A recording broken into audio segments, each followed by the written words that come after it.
नमस्कार मंडळींनो, महाराष्ट्रातील शेतकरी आणि शेतमजुरासाठी आता महत्त्वाची बातमी आलेली आहे. गोपीनाथ मुंडे शेतकरी अपघात सुरक्षा योजनेमध्ये आता मोठे बदलसुद्धा करण्यात आलेले असून योजनेला मुदतवाढ देण्यासह लाभार्थ्यांच्या कक्षेतही आता मोठा विस्तार करण्यात आलेला आहे. आता ही जी संपूर्ण लेटेस्ट माहिती आलेली आहे ती आपण एकदम सोप्या भाषेत समजून घेणार आहोत, त्यामुळे व्हिडिओ तुम्ही शेवटपर्यंत नक्की बघा. आता जी यामध्ये लेटेस्ट अपडेट आलेली आहे ती म्हणजेच की राज्य मंत्रिमंडळाने गोपीनाथ मुंडे शेतकरी अपघात सुरक्षा योजनेला 31 मार्च 2031 पर्यंत मुदतवाढ देण्यास मान्यता जी आहे ती दिलेली आहे. योजनेच्या अंमलबजावणीसाठी 200 कोटींची अर्थसंकल्पीय तरतूद जी आहे ती सुद्धा करण्यात आलेली आहे.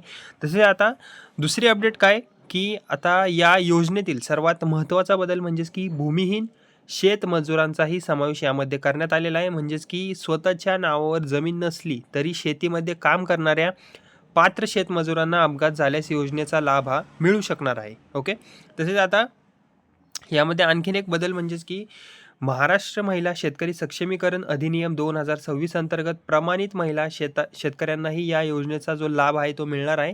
यामुळे महिला शेतकऱ्यांसाठी अपघाती सुरक्षा कवच जे आहे ते अधिक आता व्यापक होणार आहे. ओके, तसेच यामध्ये नंतरचे अपडेट म्हणजेच की यापूर्वी कुटुंबातील केवळ 2 सदस्यांपुरते कव्हरेज मर्यादित होते, राईट. आता होणार काय, संपूर्ण पात्र शेतकरी कुटुंबाला योजनेचे सुरक्षा कवच देण्यात येणार आहे. म्हणजेच की या विस्तारामुळे राज्यातील सुमारे 6 कोटी नागरिकांना सामाजिक सुरक्षा कवच मिळण्याचा आता यामध्ये दावासुद्धा करण्यात आलेला आहे. तसेच की आता या योजनेअंतर्गत अपघाताच्या स्वरूपानुसार आर्थिक मदतसुद्धा दिली जाते. आता जर हे आर्थिक मदतीचं जर आपण तपशील बघितला तर अपघाती मृत्यू झाल्यास 2 लाख रुपये, कायमस्वरूपी अपंगत्व आल्यास तरीही 2 लाख रुपये, अंशतः अपंगत्व आल्यास 1 लाख रुपये.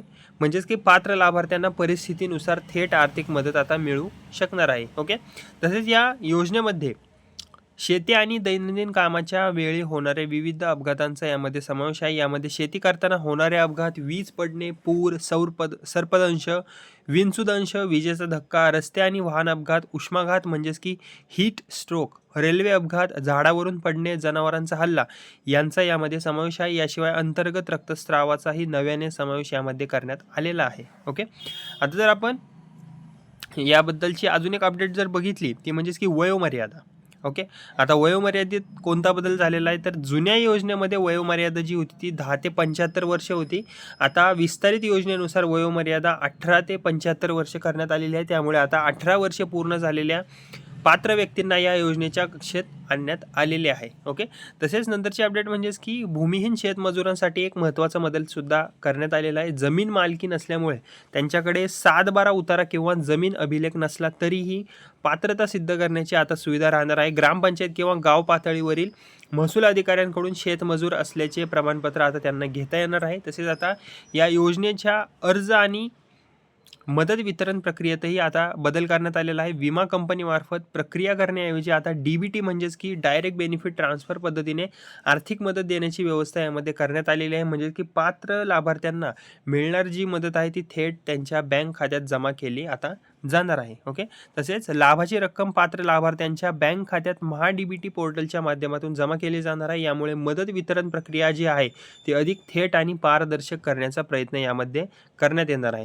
तसेच अर्ज करण्यासाठी नागरिकांना अडचण येऊ नये म्हणून ग्रामपंचायत स्तरावर ऑफलाईन मदत केंद्रे उपलब्ध करून देण्यात येणार आहेत. यामुळे ग्रामीण भागातील शेतकरी आणि शेतमजुरांना अर्ज प्रक्रियेत सुद्धा मदत मिळू शकणार आहे. तसेच योजनेशी संबंधित अडचणी किंवा तक्रारींसाठी जिल्हा आणि राज्य स्तरावर तक्रार निवारण समित्या कार्यरत सुद्धा राहणार आहेत. म्हणजेच की लाभ मिळत अडचण आल्यास तक्रार नोंदवण्यासाठी स्वतंत्र व्यवस्था सुद्धा यामध्ये असणार आहे. लाभार्थ्यांचा दावा जो आहे तो प्राप्त झाल्यानंतर तो 30 दिवसांच्या आत निकाली काढण्याचे उद्दिष्ट सुद्धा यामध्ये ठेवण्यात आलेले आहे. यामुळे अपघातग्रस्त कुटुंबांना आर्थिक मदत मिळण्यासाठी होणारा विलंब जो आहे तो कमी करण्याचा प्रयत्न सुद्धा यामध्ये केला जाणार आहे. आता कृषी विभागाच्या आधीच्या आकडेवारीनुसार या योजनेअंतर्गत 2453 दावे निकाली काढण्यात आलेले आहेत आणि या दाव्यांमध्ये लाभार्थ्यांना एकूण 48.63 कोटींची आर्थिक मदत सुद्धा वितरित करण्यात आलेली आहे. ओके, जर थोडक्यात सांगायचं झालं महत्त्वाचं तर गोपीनाथ मुंडे शेतकरी अपघात सुरक्षा योजनेला 31 मार्च 2031 पर्यंत मुदतवाढ, तसेच भूमिहीन शेतमजूर आणि पात्र महिला शेतकऱ्यांचा यामध्ये समावेश आहे. तसेच संपूर्ण कुटुंबाला आता कव्हरेज मिळणार आहे. अपघाती मृत्यू किंवा कायमस्वरूपी अपंगत्वासाठी 2 लाखांपर्यंत मदत असणार आहे. तसेच डीबीटी आणि महाडीबीटीद्वारे थेट खात्यात लाभ येणार आहे.